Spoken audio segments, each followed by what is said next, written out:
जगद्गुरु नरेंद्राचार्य महाराज की जय। सद्गुरु गाढ सिद्धेश्वर महाराज की जय। संत शिरोमणि गजानन महाराज की जय। आद्य जगद्गुरु रामानंदाचार्य महाराज की जय। सिया वल्लभ रामचंद्र की जय। अध्याय 17। श्री गणेशाय नमः। श्री सरस्वते नमः। श्री गुरुभ्यो नमः। हे वामना मधुसूदना, बळीराजाच्या घेऊन दाना, पातळी करी स्थापना, द्वारपाल त्याचा झालासी। हे परशुधारी भार्गवरामा, दंडुनी त्या सहस्त्रार्जुना, निक्षत्रिय पृथ्वी दाना, देसी तो विप्रासी। हे कौसल्यात्मज श्रीरामा, कैकयी मातेचा हट्ट पुरविणा, 14 वर्ष फिरसी कानना, दशरथे रघुराया। हे मुरलीधरा देवकी नंदना, गायी वासरे राखसी कानना, गोप गोपींच्या हृदयी प्राणा, उद्धार त्यांचा केलासी। हे पंढरीनाथ रुक्मिणीवरा, हे जगजेठी करुणा करा, भक्तांच्या जाऊन घरा, दुभती माय त्याची होऊन। अनन्य त्याचा भाव पाहता, तू पावसी त्या भक्ता, माता न धरी निष्ठुरता, आपल्या वत्साविषयी। मी तुझे जाणले करू, नको माया ही पातळ करू, नरेंद्र दासासी आता तारू, कृपा होऊन रे देवा। मनीची माझ्या आस, लीलामृत हा ग्रंथ खास, तुझा आदेश मानुनी त्यास लिहिण्यास प्रारंभ केला। हे सर्वज्ञा सर्वशक्ती, द्यावी आता मजमती, पूर्ण करून घ्यावा अंती, प्रसाद तो तुझा आहे। मागील अध्यायी केले कथन, कूर्मरूपी विष्णू नारायण, करती सर्व प्रबोधन, अंतिम मोक्ष पदाचे। आता सांगतो मत्स्य पुराणी, वैभवशाली स्वयंतकमणी, कृष्णावर शंका घेती त्यावरुणी, राजा सत्रजित। त्या स्वयंतकमण्याचे ऐका, आख्यान ते तुम्ही बर का, लिहिले या अध्यायी जे का, करावे श्रवण तुम्ही। 14 विद्या नायक, अष्टसिद्धी तारक, 64 कला अंगीकारक, विघ्नहर्ता। कोणी तुला ब्रह्मणस्पते, कोणी तुझ महागणपते, कोणी म्हणती शंकर सुते, नानाविध नावे तुझी। सर्व देवांचा अधिपती, अग्रपूजेचा मानपती, तुझ्या नामाने दुःख हरिती, कितीही असो भयंकर। एकदा स्वर्गीचे आले बोलाविणे, काहीतरी महत्वाचे कारणे, जायचे होते त्वरेने चर्चेकरिता। म्हणून निघाले गणपती, रिद्धी सिद्धीचे पती, बसवून पुल्या वाहनावरती कैलासातुनी।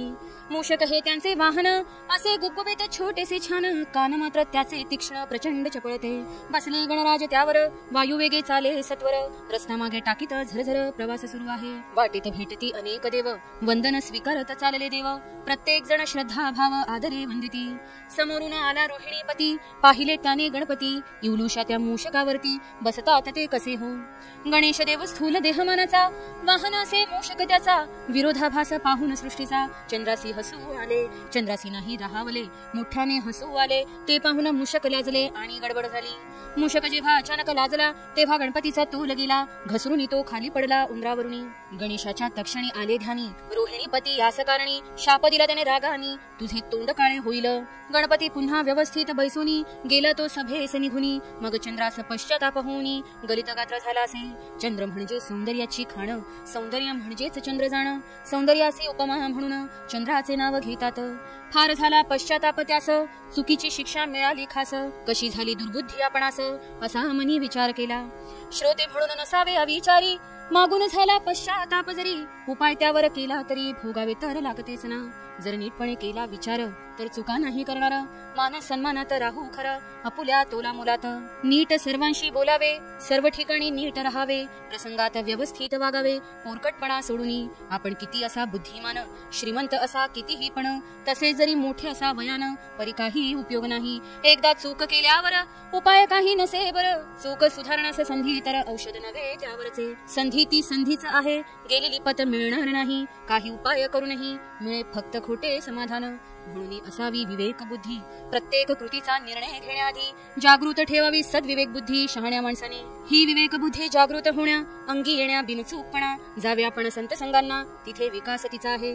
चंद्रासी वाईट वाटे फार, सौंदर्यात फिके होणार, चुकीची निंदा तर सर्वत्र होणारच आहे। काय करावे कळेना, उशाप तो पाहिजे घेण्या, धरुणात त्याच्या चरणा क्षमा तर मागणे आले। परंतु मूषकराज नव्हता येथे, तो कधीच पोहोचला सभेस तेथे, आता जाऊन गाठावे ते, रोहिणी बोले चंद्रासी।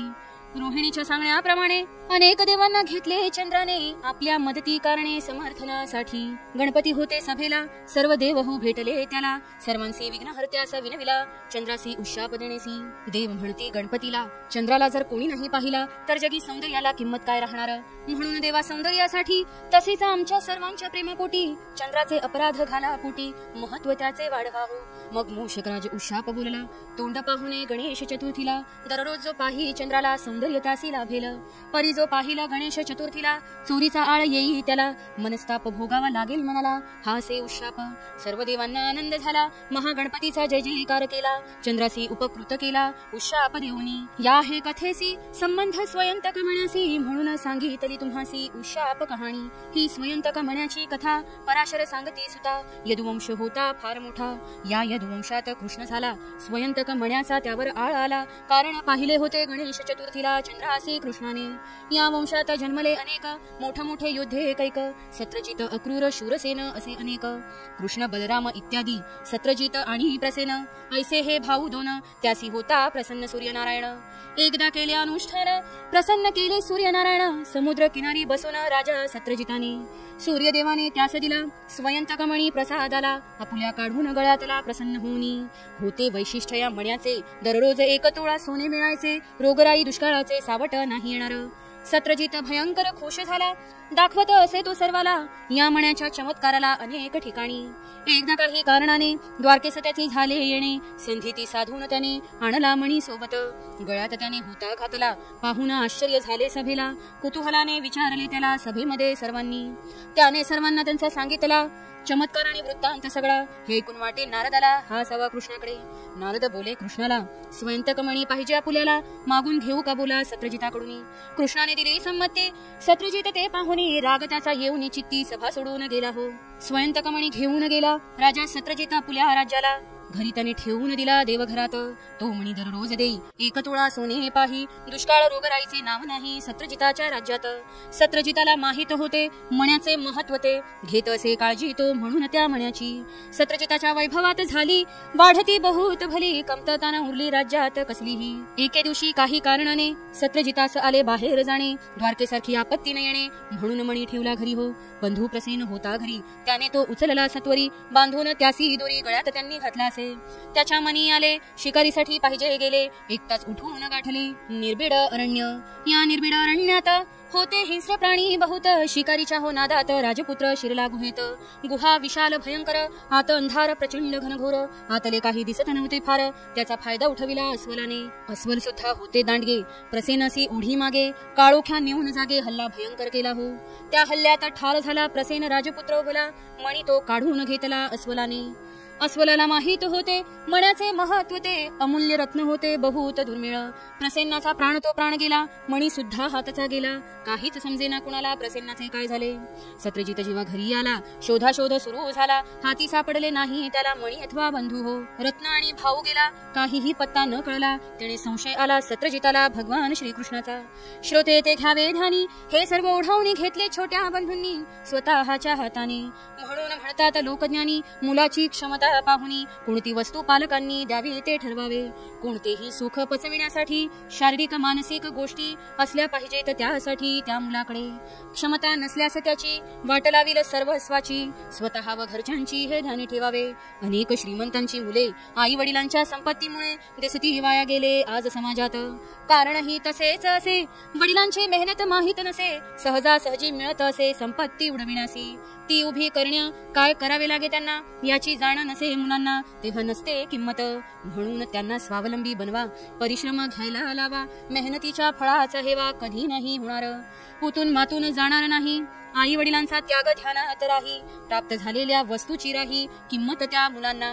मुलांना काही देऊ नका असे नाही, त्यांच्यात क्षमता विकसित होत ताई, पेलण्याची क्षमता आली मग काही देण्यास हरकत मुळीच नाही. सत्रजितास संशय आला, मणी पाहिजे होता कृष्णाला, त्याने नाही ना केला घात माझ्या भावाचा. तो बोलवून दाखवू लागला मनीची इच्छा आपुल्या, हळूहळू सर्वांशी कळला मणी गायब वृत्तांत. द्वारकेत बातमी झाली कानोकानी, चटणी मीठ सांगती लावणी, राजपुत्र प्रसेना आणि स्वयंतक मणी कृष्णाने गायब केला. हे श्रीकृष्णाच्या आले कानी, वाईट वाटे त्याला मनी, आपण काहीही न करूनी आळ आपणावर आला हो. आळ पुसण्यासाठी गेला कृष्ण प्रसन्नासी शोधण्याला, निर्भीड होत्या अरण्याला माहिती काढण्यासी. हळूहळू मार्ग काढत काढत गेला तो त्या विशाल भुयारात. आता गेला बहुत दिसल्या त्याला काही स्त्रिया. एक होती पाळणा हलवत, स्त्री हो मध्यम वयात. अजून एक सुंदरी त्यात होती इतर मुलांसोबत. एक अगडबंब देहाचा अस्वल झोपला होता असाचा. अचानक श्रीकृष्ण येण्याचा अचंबा वाटला सर्वांना. त्यामुळे गडबड गोंधळ झाला. रागाने अस्वल उठला, लोळवला त्याने कृष्णाला झडप घालून. त्वरित उठला श्रीकृष्ण भगवान, अस्वलास भिडला जाऊन. द्वंद्व युद्ध सुरू होऊन एकमेकांस टाकी युद्ध पेच. आटपेना कोणी कोणाला. अस्वलाने प्रयत्न खूप केला, शेवटी कृष्णाने पट काढला. लोळविले त्याने अस्वलाला. अस्वलाच्या बसला उराला, आठवण झाली श्रीकृष्णाला. मागील जन्मी होता दिला शब्द या अस्वला. श्रीकृष्ण म्हणे अरे जांबुवंता, रामावतारी दिला होता. मल्लयुद्धाचा शब्द आता पुरा केला आहे. जांबुवंतानेही ओळखले, देवाला साष्टांग दंडवत घातले. उच्च आसनावरी नेऊन बसविले, केली पूजा मनोभावे. जांबवंती कन्या दिली देवाला हो आपली, स्वयंत कमण्याची भेट दिली भक्तिभावाने कृष्णासी. दोन्ही रत्ने घेऊन आला द्वारकेसी हो आपुल्या. सर्व दरबार भरून कथिला वृत्तांत सर्व प्रजेला. यादववीर घेऊन गेले स्वयंतक मणी हो भले. सत्रजितास जाऊन भेटले, सांगितला सर्व वृत्तांत. स्वयंतक मणी दिला श्रीकृष्णाने सत्रजिताला. मणी पाहून लज्जित झाला सत्रजित. सत्रजित म्हणे देवाला, फार मोठा अपराध झाला. अज्ञानपणे लाविले दूषण तुला, फार मी खजिला आहे. हे कृष्णा मज माफ करावे, घडलेल्या चुकीचे क्षमस्व द्यावे. आपण मला पदरात घ्यावे मोठ्या मनाने. ज्ञानेश्वर माऊलीने म्हटले आहे ते येथे देत आहे. पहावा त्यात बोध काय आहे श्रोतेजन. जे जे ज्ञान विरहित केले, ते जन्माचे मूळ झाले. अज्ञान प्राणी प्रवाही वाहतची गेले. केव्हाही अज्ञानपणाने लावूने दुसऱ्यांशी दूषणे. मला असे वाटल्याने चुकून बोललो वगैरे. असे कधी चालत नाही, खात्री करून बोलावे काही. माहित नसल्यास करू नये घाई काहीही बोलण्याची. तेणे होते अशी फजिती, कधी कधी प्राणावर बेतते ती. कधी कधी नामुष्की उडावती, गप्प मग राहावे लागे. ऐकणे आणि पाहणे यामध्ये फरक असतो त्याने. मग फटफजिती होणे संभव जास्त ओढावतो. अफवांवर विश्वास ठेवण्यापूर्वी स्वतः खात्री करून घ्यावी. खात्रीने मग जरूर बोलावी सत्य तीच गोष्ट. अफवांवर विश्वास ठेवण्यापूर्वी स्वतः खात्री करून घ्यावी. खात्रीने मग जरूर बोलावी सत्य तीच गोष्ट. सत्रजिताच्या वाटेमनी उगाच ओढावून घेतली दुश्मनी. आपली कन्या श्रीकृष्णास देऊनी थोडे करूया मन परिवर्तन. ऐसा मनी विचार केला, सत्यभामा नावाच्या मुलीला श्रीकृष्णाशी देऊन तिला घरुबा वाढविला. सर्वांना चुकले कळून निर्दोष आहे श्रीकृष्ण. स्वयंतकमणी देऊन आळ आपला पुसला हो. सत्रजिताने सत्यभामा मुली कृष्णास पत्नी म्हणून दिली, परंतु सत्रजिताची दुश्मनी झाली. अक्रूर कृमवर्मा शतध्वन या राजांशी. शतध्वनाला हवी होती सत्यभामा पत्नी ती, त्यामुळे सत्रजिताशी होती वरील राजे दुश्मन. काही दिवस लोटल्यावर हल्ला केला घोर शतध्वनाने वर राजा सत्रजितावर. बेसावध असे सत्रजित, युद्धाचे त्याला माहिती नव्हतं. ठार झाला तो यात आकस्मित. सत्यभामेला माहिती कळाली, आपल्या पित्याचा गेला बळी. ती रडत रडत गेली कृष्णाकडे. शतध्वनाने मणी चोरला, माझ्या पित्यालाही मारला. सोडा आपण पाहिजे घेतला माझ्या प्रेमासाठी. श्रीकृष्ण चिडून गेला. बलराम दादासी बोलला, स्वारी आपण पाहिजे करायला त्या शतध्वनावर. इकडे ही वार्ता सर्वत्र झाली, शतध्वनासही कळाली. शतध्वनाने सुरू केली युद्धाची तयारी. गेला तो अक्रूरापाशी, म्हणे मदत करावी राजश्री. श्रीकृष्ण आणि बलरामाशी युद्ध आपण करूया. अक्रूर म्हणे माझी नाही स्वारी करण्याची क्षमता काही. त्यांच्या पुढे टिकावं लागणार नाही युद्धात तुझाही. शतध्वना म्हणे अक्रूरासी, मदत करू नको मजशी, पण एक वस्तू तरी सांभाळशी की नाही बोल. शतध्वनाने त्याच्या हाती दिला स्वयंतक मणी आपला. सांभाळ म्हणे याला योग्य वेळी घेईन मी. इतक्यात आले बलराम कृष्ण. शतध्वना गेला पळून. पळत असल्याचे पाहून श्रीकृष्ण म्हणाला थांबा दादा. श्रीकृष्ण लागला पाठी त्याच्या. शतध्वना पळे पुढे त्याच्या. दोन कोस पाठलाग त्याचा केला कृष्णाने. शतध्वनाचा नाईलाज झाला, शेवटी सामोरा जाई युद्धाला. युद्धात तो मारला गेला श्रीकृष्णाच्या हातून. त्याच्याजवळ शोधून पाहिला, स्वयंतक मणी नाही सापडला. श्रीकृष्ण सांगती बलरामाला येऊन सर्व वृत्तांत. वृत्तांत ऐकून बलरामाला धादांत खोटा वाटला. स्वयंतक मणी लपवून ठेवला आपुल्यापासून कृष्णाने. असा संशय घेऊन कृष्णासी बोले बहुत टाकून. रागाने गेला निघून बलराम जनक राजाकडे. श्रीकृष्णाने बहुत समजावले, परंतु त्यांनी ते नाही ऐकले. शेवटी सोडून गेले द्वारकेचे राज्य बलराम. विदेही नगरी जनकाच्या भरपूर दिवस राहिला त्याच्या. धृतराष्ट्र पुत्र दुर्योधनाच्या पथ्यावर ते पडले हो. येथे बलरामाने त्याला गदायुद्धाची शिकविली कला. 3 वर्ष दुर्योधन शिकला गदायुद्ध. असो श्रीकृष्णासी वाईट वाटले, आपले काही नाही चुकले तरी पुन्हा बालंट आले त्या स्वयंतक मण्याचे. श्रीकृष्ण द्वारकेला आला खिन्न खिन्न मनाने भला, अन्न पाणी गोड लागे ना त्याला, बालंट व बंधू दुरावल्याने. इकडे अक्रूराकडे होता मणी, प्रगती झाली तेव्हापासूनी, मोठमोठाले यज्ञ करुनी, अक्रूर देई मोठमोठी दाने. त्याच्या राज्यात नाही पडला रोग अथवा दुष्काळ भला, सर्व चाले आनंदी आनंदाला, कुणकुणती सुरू झाली. काही वर्षांनी ऐसे झाले, भोजवंशीयाने हल्ले केले, अक्रूरास हैराण केले करुणी स्वाऱ्या. अक्रूराने सोडली द्वारका, काशीला तो गेला बर का, काशीला सोडले रोगराईने का, स्वयंतक आगमनाने. तेथे मोठे मोठे यज्ञ झाले, अक्रूराचे नाव लोक घेऊ लागले, कृष्णास संशय आले काहीतरी गडबड आहे. स्वयंतक म्हणाची लक्षणे, अक्रूराशी कैसी असणे, जाऊन त्यासी प्रत्यक्ष पुसणे ठरविले कृष्णाने. श्रीकृष्ण आले अक्रूरापाशी, विश्वासात घेतले खास त्यासी, तेव्हा समजले गुपित अशी त्या स्वयंतक म्हणाचे. श्रीकृष्णाने अक्रूरास घेतला, घेऊन गेला विदही नगराला, बलराम दादाच्या पुढे केला उभा हो त्यासी. बलरामाची खात्री पटली, बोले बंधू श्रीकृष्णाशी, माझी चूक आहे घडली, अविश्वास दाखविला मी. श्रीकृष्ण म्हणे दादा चला, प्रथम जाऊ द्वारकेला, नंतर चर्चा सगळ्या करू तेथे. अक्रूरासह बलराम आला, श्रीकृष्ण घेऊन द्वारकेला, बोलाविले सर्व प्रजेला राजा बलराम भेटीसाठी. त्याच वेळी आले नारद मुनी, आदरातिथ्य केले कृष्णानी, बसवून उच्च आसनी अत्यंत प्रेमभावे. नारद म्हणे सांगू देवा, वारंवार तुमच्यावर आळ्यावा, प्रसन्न करावे गणेश देवा, चंद्र तुम्ही पाहिला हो. बलराम बोले नारदाला, मलाही पाहना बुद्धी यायला, भावावरी अविश्वास दाखवायला, मागे पुढे नाही पाहिले. श्रीकृष्ण म्हणती बंधुसी, विसरात ते खासी, श्रीदेव गणेशाच्या शापासी भोगणे आले नशिबी. श्रोते देवादिकांनाही भोगावे लागे काही, शापवचने तीही असती उपासने तुनी. बलरामा सारिखा ज्ञानी, त्यानेही लावाव दुषणी, यासी काय म्हणाल तुम्ही पहा विचार करूनी. इति नरेंद्रदास विरचित हा नामे लीलामृत ग्रंथ, तारक हो भवाब्धित भाविक भक्तांकारणे. इति सप्तदशोऽध्याय समाप्त. जगद्गुरु नरेंद्राचार्य महाराज की जय. सद्गुरु काडसिद्धेश्वर महाराज की जय. संत शिरोमणी गजानन महाराज की जय.